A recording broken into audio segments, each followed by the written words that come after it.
Hey guys, welcome to Flats Out King. Hey, today was just playing around on the griddle. We tried something new. We did a ground chicken version of a spicy buffalo chicken sandwich. If you guys want to see how we make it, here we go. I'm sure you all have heard the term playing with your food. Today is no different. I've had this recipe on the back of my mind for a while.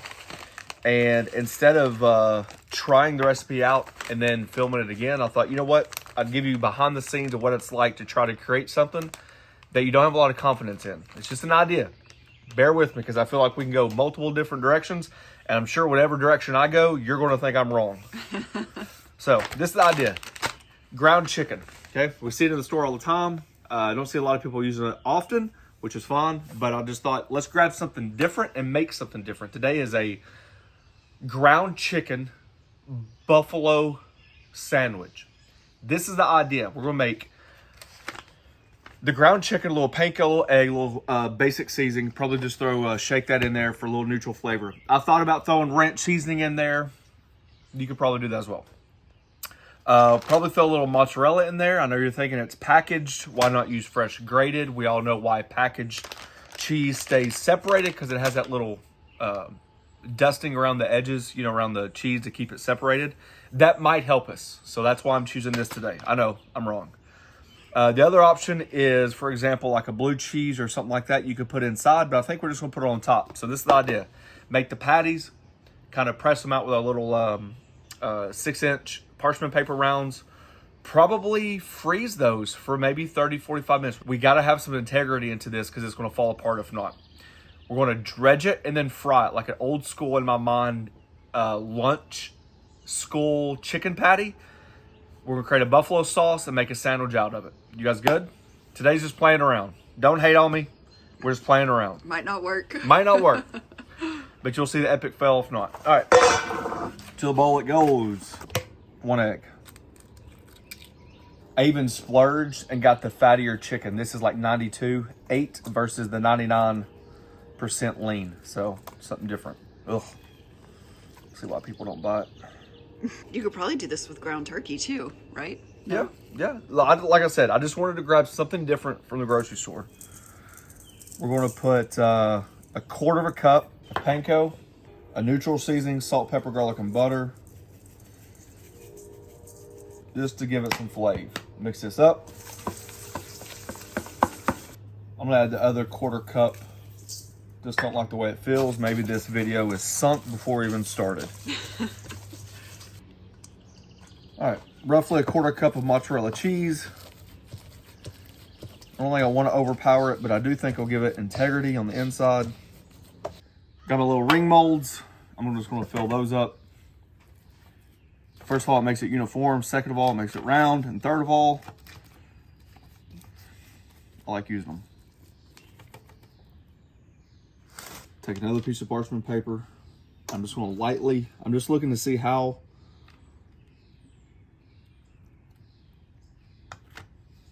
like I said, I'm playing around here.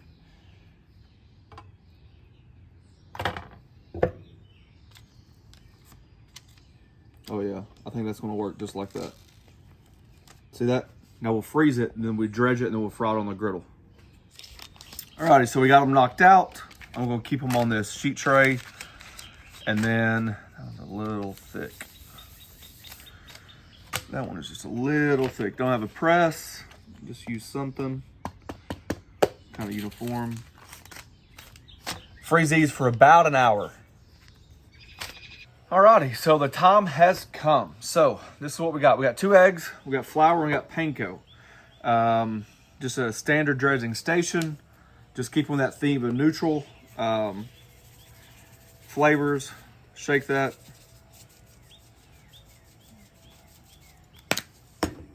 Give those a quick mix. Griddle's coming up to temp. I have brung my countertop oven out here. We're going to do the sauce 2 different ways. As a griddle cooker, I've told you in the past that one of the things that I don't like about a griddle is you don't have that top end heat. It's very hard to get. So we have 2 options, especially for the people at home. We're going to put the butter and the buffalo sauce in the cast iron skillet and top it with cheese and throw this in the broiler. We're also going to do the same exact thing. Instead of throwing it in the broiler, I brung my butane torch out and torch it and see what happens. Remember, we're just playing around today. Give you some options to look at.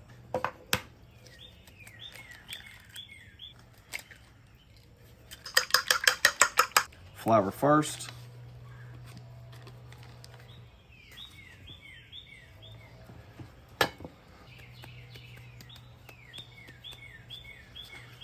Egg wash. Right into the panko.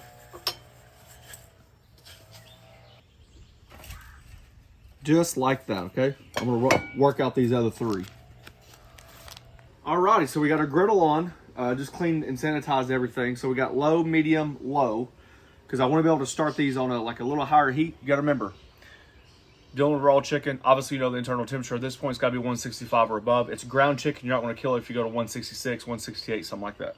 But it is important that you go ahead and cook it all the way through, like, you know, have your thermometer out and all that stuff. So shallow fry, we've done it 1,000 times. Get a neutral oil.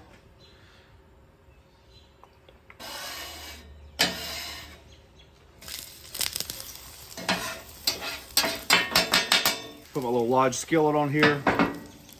Get that going. Ready for round two. We'll just go right up above it.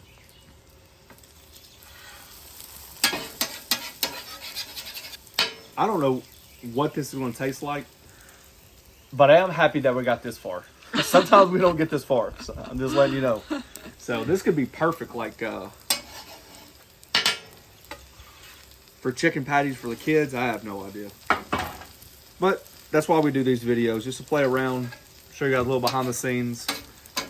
I would typically do this for the members only. We have a members program. That's just where you guys can help us out a little bit. A couple dollars here, a couple dollars there, and it basically just helps us create stuff like this. So let those go. Let me show you what we're going to do here. Probably too much, but we'll be all right. I have raved about this as much as possible on my other channel, Pellets and Pits, because I truly believe in it. You guys know, like, I literally, truly believe in this. I'm not saying you guys got to buy it. I'm just saying if you guys are in the market for it, or if you're thinking about it, something comes up, I'd highly recommend something like this. This is from Breadcrumbs. It's their toaster oven. Just really quick, we'll have a link listed below because I swear by it, but let me show you really quick.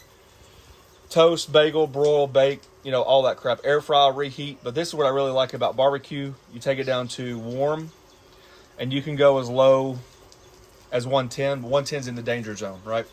So I'll hold my briskets at 155, and this is hours, not minutes. I'm not kidding when I say this, and we've tested it. 72 minutes.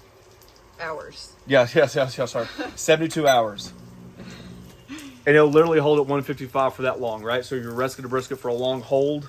The kids toast their stuff in it in the morning. We use this thing multiple times a day, every day. Yeah, so today I'm going to go to broil. You go to air fry if you want to. I'm going to go to medium.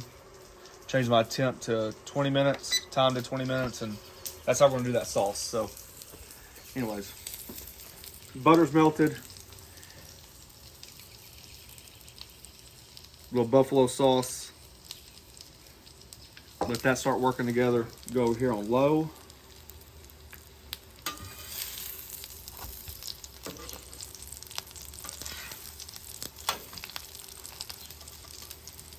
Turn this down to low. Medium is probably too high.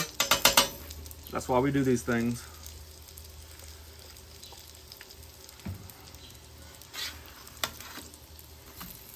There we go.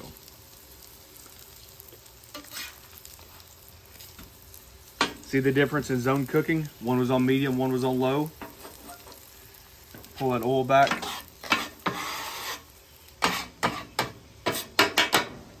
You probably want it pretty thick at this point. And the reason I'm thinking that is, the whole idea is we're going to throw it in the, I'm going to call it a salamander, the broiler, right? You're just going to melt the cheese on top, and then we're going to pour it over top of the chicken.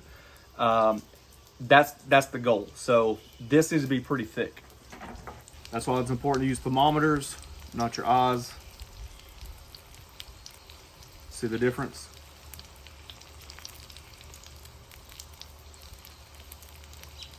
I gotta be honest, I think these are gonna be great even without the bun.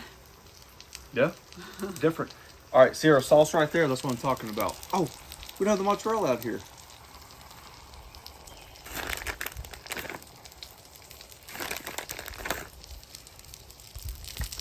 Like always, when you put something on the griddle, it's gonna be hot.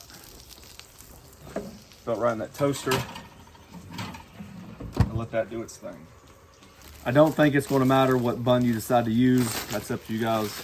We've done it on our cracked chopped cheese. We're gonna do it again today. Instead of mayonnaise or butter, ranch.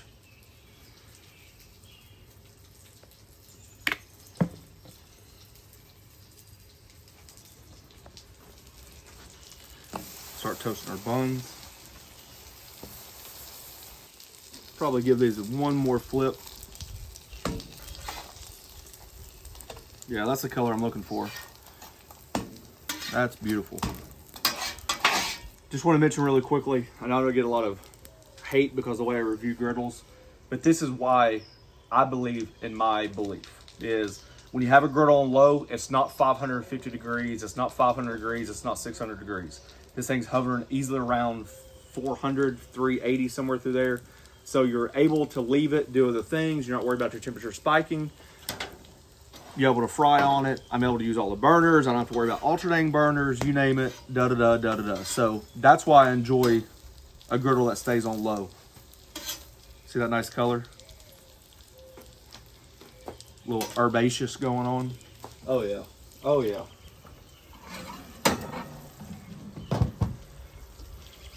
Oh yeah. Just dip some chips in that. Let that cool down for a minute.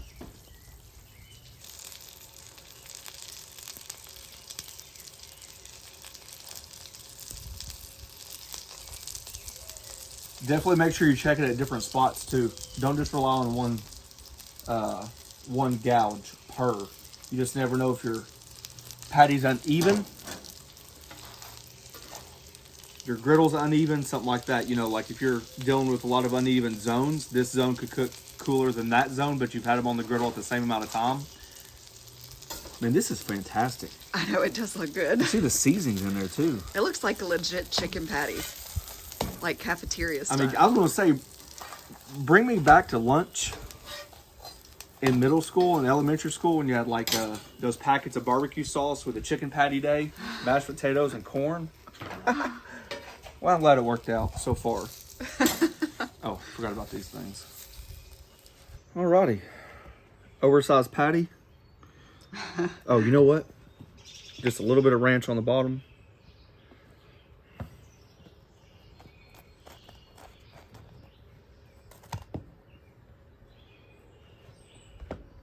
Obviously, if you want to go blue cheese dressing, you can. Guys, I'm just playing around. Then this is my idea to keep it crispy. Look at that right there. See that oil pulling right there? I'm just going to dab some of it.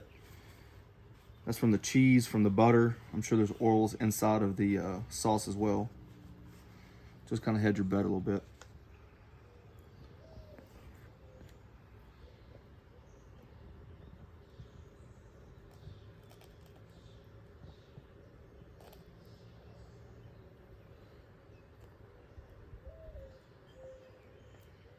I'm gonna immediately put this back on the griddle. Instead of butter, I'm just gonna do hot sauce. Could have been too much oil, but that much, let that go. And I'm gonna show you that other process too. And that's buffalo sauce. What I said? Hot sauce. Yeah. Obviously optional, but you gotta feel like you got your grains, right? And there we go. That is my play on a fried chicken sandwich. Wow, we need a bigger bun. Sauce is reducing. Kind of sprinkle a little cheese. I'm gonna go just a touch heavier in the middle. I'll show you why. So if you don't have an oven, don't have a way to do this, this is just another option. You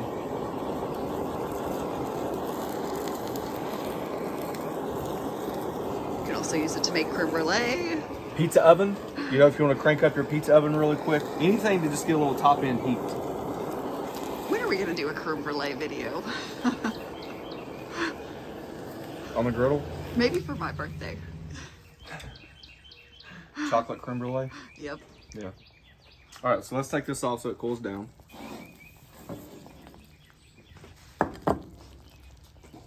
So I just turned the griddle off. Just try not to beat a dead horse, but just to go to show you. So 421, 422, right there in the middle, 400, and right there in the middle, 410. So what that shows you is this griddle's been on a long time, anywhere from medium to low, and it's able to keep those low temperatures. I like it. I like it. Build number 2. Little ranch dressing on the bottom. Put that patty there.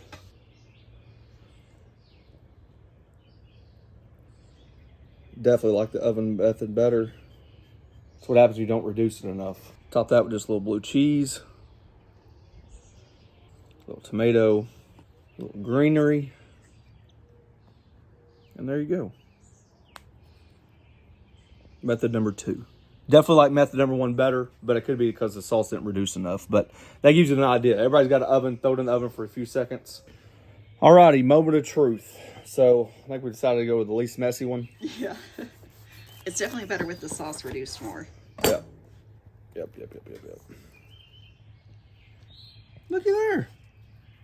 That's perfect. It looks great. That's edge. You know, like when you make a chicken breast, and we always tell you like to slice the chicken breast or pound the chicken breast because you make the chicken breast even. How much even is this? How much even? How even is that? Look at that mozzarella topping. Jeez. I have a winner. Winner chicken dinner. It worked out, honey.